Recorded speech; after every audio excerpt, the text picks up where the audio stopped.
आप देख रहे हैं मेरा यूट्यूब चैनल और आज हम पढ़ने वाले हैं बड़ा अच्छा सा टॉपिक। नाम है king rule of the integration. ये एक डेफिनेट इंटीग्रल की किस्म है, टाइप है। तो नाम क्या हमारा किंग रूल ऑफ इंटीग्रेशन। यहाँ पे किंग रूल ऑफ इंटीग्रेशन क्या होता है? Integral from A to B F of x D X equal होता है हमारे पास integral from A to B F of A plus B minus x into D X. तो हम इसको प्रूफ करते हैं ये क्या वाकई इसके बराबर है या नहीं, बाद में एग्जाम्पल अप्लाई करेंगे। फॉर एग्जाम्पल मेरे पास इंटीग्रल है, मैंने कहा integral from A to B F of A plus B minus x into D x. मैंने इस वाले साइड को ले लिया प्रूफ करने के लिए।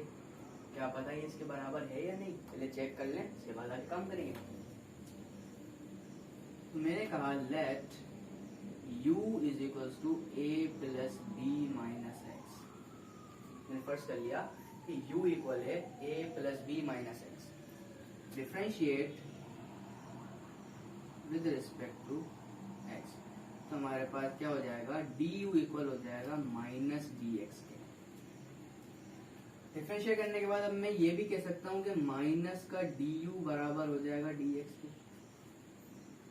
अब हम देखते हैं जब भी हम डेफिनेट इंटीग्रल्स के अंदर किसी भी को सपोज करते हैं तो उसके रिस्पेक्ट से लिमिट्स लाजमी चेंज करते हैं अगर हो रही हैं तो हम देखते हैं यहाँ लिमिट्स चेंज हो रही हैं या नहीं। मैंने कहा u बराबर था a plus B minus x. तो पहली लिमिट हमारे पास क्या है, a, यानी x को मैं रख दूंगा a। मैंने कहा u is equals to a plus B minus A. तो minus A plus A cancel हुआ, हमारे पास क्या बचा b। तो हमारे पास इंटीग्रेशन की लिमिट जो आ जाएगी वो नीचे आ जाएगी b। हमने a रखा तो b आ गया। अब हम आगे चलते हैं। अगर मैं इसी तरह सेम वे के अंदर b रखूंगा तो b कैंसिल हो जाएगा, क्या बचेगा a। मैंने कहा a आप यहाँ पे आ गया। अब हमारा फंक्शन क्या था f और a plus B minus x मैंने बराबर रखा था u के। तो ये हो जाएगा f ऑफ u और dx इक्वल किसके था, माइनस du। अब हमने एक डेफिनेट इंटीग्रल की एक और बहुत मजेदार सी प्रॉपर्टी पढ़ी है।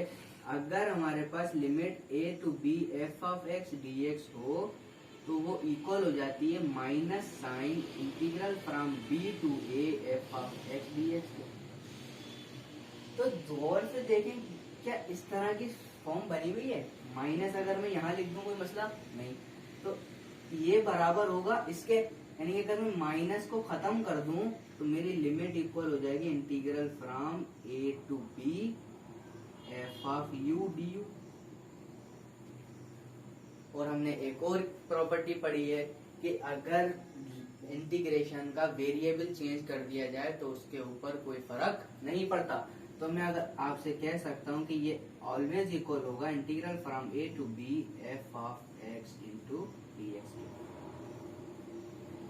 ये हमारे पास किंग रूल प्रूव हो जाता है कि हम कह सकते हैं कि हाँ ये दोनों वाकई बराबर हैं।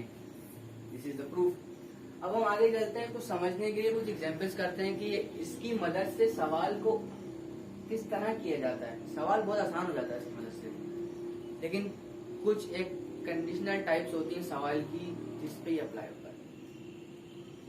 तो हम देखते हैं इस सवाल को किंग रूल की मदद से करते हैं, देखते हैं ये होता है क्या नहीं। आगे चलते हैं, सॉल्यूशन करेंगे। तो सवाल हमारे पास क्या है, i equal to integral from 0 to pi by 2 sine power 2022 x upon cos power 2022 x plus sine power 2022 x। अब देखने में तो ये बड़ा मुश्किल लग रहा है, लेकिन जब हम किंग रूल अप्लाई करेंगे ना बड़ा आसान हो जाएगा। और से देखते हैं, i equals to integral from 0 to pi by 2 sine power 2022 x dx divided by cos power 2022 x plus sine power 2022 x। मैंने कहा इसी इंटीग्रल को मैंने कह दिया ये 1 है, मैंने 1 मान लिया। अब मुझे पता है कि मैंने क्या इस्तेमाल करना है, किंग रूल। अब मैं किंग रूल इस्तेमाल करूंगा तो लिखूंगा using king rule. King rule हमें क्या कहता है, integral from A to B F of x D x हो तो वो इक्वल होगा integral from A to B F of A plus B minus x into D x के। तो a प्लस बी का मकसद है ये जो लिमिट्स है ना हमारे पास इंटीग्रल की, वो इस फंक्शन के अंदर पुट करती जाएंगे। तो पुट करते हैं i equals to integral from 0 to pi by 2 sine power 2022 pi by 2 minus x. यहाँ पुट कर दिया मैंने x की जगह, a प्लस बी नहीं पाई by 2 plus 0 pi by 2 minus x, तो आ जाएगा हमारे पास dx। अपॉन में आएंगे इसी तरह cos के साथ और इसी तरह ये वाले साइन के साथ भी हम करेंगे। मैंने कहा cosine power 2022 pi by 2 minus x positive sine power 2022 pi by 2 minus x. अच्छा, साइन और कोसाइन ये कॉम्प्लीमेंट्री एंगल्स हैं, 90 डिग्री के बाद चेंज हो जाते हैं। मैंने क्या कहा, साइन 90 माइनस एक्स इक्वल होता है कोसाइन एक्स के। इसी तरह cos 90 माइनस एक्स भी इक्वल होगा साइन एक्स के। इसी तरह हम यहाँ पर चेंज करेंगे, I equals to integral from 0 to pi by 2 sine 90 minus X क्या हो जाएगा हमारे पास, कोसाइन 2022 एक्स। ये वाला cos साइन बन जाएगा। आगे चलते हैं, sign power 2022x plus cosine power 2022x into dx। अब मैंने जब किंग रूल अप्लाई किया तो मेरे पास एक कंडीशन ये बन के आई, मैंने कह दिया इसको 2, ये 1 था और ये हमारे पास क्या आ गया 2। अब हम आगे देखते हैं, मैंने क्या कहा, एड 1 एंड 2। मैंने इसको और इस वाली इक्वेशन को ऐड कर दिया। ऐड करूंगा तो क्या होगा, i plus i 2i equals to integral from 0 to pi by 2। अब इस 1 की लिमिट भी सेम, इस 2 की लिमिट भी सेम। तो सेम होने का मकसद है मैं इन दोनों को जब ऐड करूंगा तो एक ही इंटीग्रल में लिख सकता हूँ, क्योंकि दोनों की लिमिट सेम है। तो कैसे लिखेंगे, मैंने कहा sign power 2022x divided by cosine power 2022x positive sine power 2022x positive cosine power 2022x divided by sine power 2022x positive cosine power 2022x into dx। बिल्कुल यही था, हमने दोनों को क्या कर दिया, ऐड कर दिया। ऐड करने के बाद देखें एलसीएम आ रहा है, तो एलसीएम में जो ही चीज नीचे है दोनों जगह सेम है, सेम है तो ऊपर वाली चीज भी सेम आ जाएगी। हम देखते हैं 2i equals to integral from 0 to pi by 2, ये हमारे पास सेम उतर जाएगा sine power 2022x plus cosine power 2022x dx divided by cosine power 2022x positive sine power 2022x। ये हमने ले लिया स्केल से। अब देखें पूरा सेम कैंसिल आउट, हमारे पास क्या बचा, 2i equals to integral from 0 to pi by 2 only dx।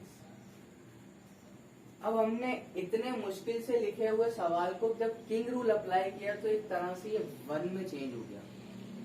तो ये बेनिफिट है इस फॉर्मूले का, इस प्रॉपर्टी का, इस इंटीग्रल की प्रॉपर्टी का बेनिफिट है कि ये सवाल को आसान कर देता है, लेकिन कुछ टाइप के क्वेश्चन जैसे होते हैं जिस पे अप्लाई होता है। 2i इक्वल्स टू, अब हम आगे बढ़ते हैं तो integration of 1 which is x 0 to pi over 2, तो हमारे पास जब लिमिट पुट कर देंगे तो आंसर आएगा पाई बाय 2 माइनस 0। अब माइनस 0 की कोई जरूरत नहीं, छोड़ देते हैं। 2 यहाँ मल्टीप्लाई और क्या होगा, डिवाइड होगा, तो मेरे पास इंटीग्रल आपके पास आ जाएगा पाई ओवर 4। ये हमारे पास इंटीग्रल आ गया π/4।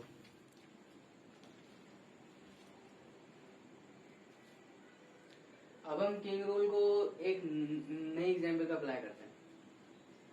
अब बात नई एग्जाम्पल क्या है, I equals to integral from 0 to π/4 logarithm of 1 plus tangent x into dx।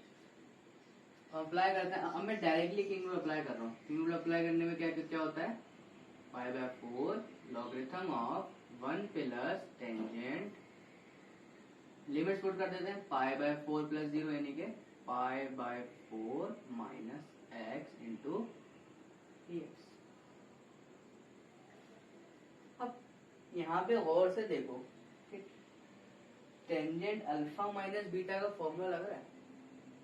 हम देखते हैं कि टेंजेंट अल्फा माइनस बीटा का फॉर्मूला होता क्या है।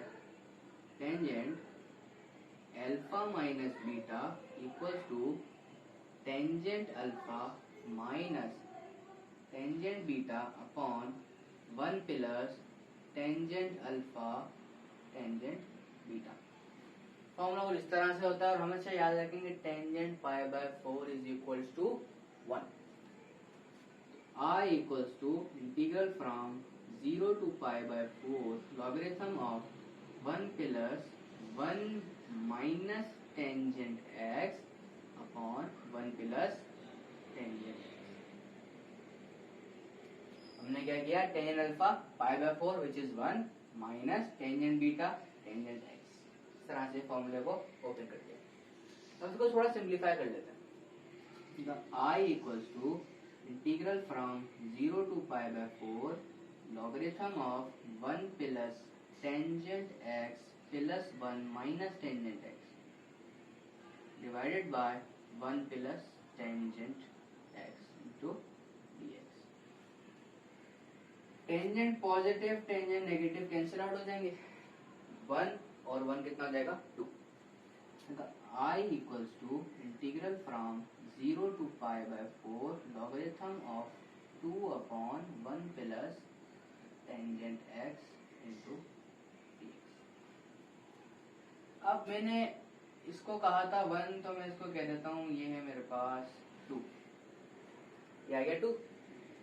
अब थोड़ा सा और आगे चलते मैंने क्या कहा, ऐड 1 एंड 2, इन दोनों इक्वेशंस को हम ऐड कर लेंगे। ऐड 1 एंड 2, ऐड 1 एंड 2 करेंगे तो क्या होगा, i प्लस i कितना होगा 2i equals to integral from 0 to π/4 logarithm of 1 plus tangent x और प्लस में क्या आएगा logarithm of 2 upon 1 plus tangent x into dx। अब हमने लॉगरिथम का एक रूल पढ़ा था, क्या होता है, logarithm of a plus logarithm of b equal होता है logarithm of a multiply b, पढ़ा था। तो इसको कुछ इस तरह यहाँ भी हो रहा है, logarithm of a plus logarithm of b। अब इन दोनों को मल्टीप्लिकेशन फॉर्म में लिख सकते हैं। मैंने कहा 2i equals to integral from 0 to π/4 logarithm of 2 times 1 plus tangent x divided by 1 plus tangent x into dx। तो 1 प्लस टेंजेंट x और 1 प्लस टेंजेंट x हमारे पास कैंसिल आउट हो जाएंगे। मैंने क्या कहा 2i equals to integral from 0 to π/4 logarithm of 2 into dx। अब logarithm of 2 हमारे पास ऐसा नंबर है, तो फंक्शन नहीं है, तो हम इसको एज अ कोएफिशिएंट बाहर लिख सकते हैं। मैंने कहा 2i equals to log of 2 integral from 0 to π/4 into dx। अब यहाँ वही वाली बात है कि हमने अब किंग रूल इस प्रॉब्लम पे अप्लाई किया तो कितनी आसानी से हमारे पास इंटीग्रेशन सॉल्व हो गई। मैंने कहा 2i equals to logarithm of 2, जब इसका इंटीग्रेशन सॉल्व करेंगे आंसर क्या आएगा π/4। 2 यहाँ मल्टीप्लाई हो रहा है, नीचे जाके डिवाइड होगा। मैंने कहा i is equals to π/8 log of 2, ये हमारे पास फाइनल आंसर आ जाता है। इस तरह बहुत सारे एग्जाम्पल्स हम किंग रूल की मदद से कर सकते हैं। तो आज हमने सीखा कि किंग रूल को हम प्रूफ कैसे करते हैं और इसकी कुछ एक दो एग्जाम्पल्स करी ताकि हमें अंदाजा हो कि किंग रूल अप्लाई कैसे होता है। तो अगर आपको वीडियो पसंद आई हो तो लाइक करें, सब्सक्राइब करें और शेयर करें। अल्लाह हाफिज।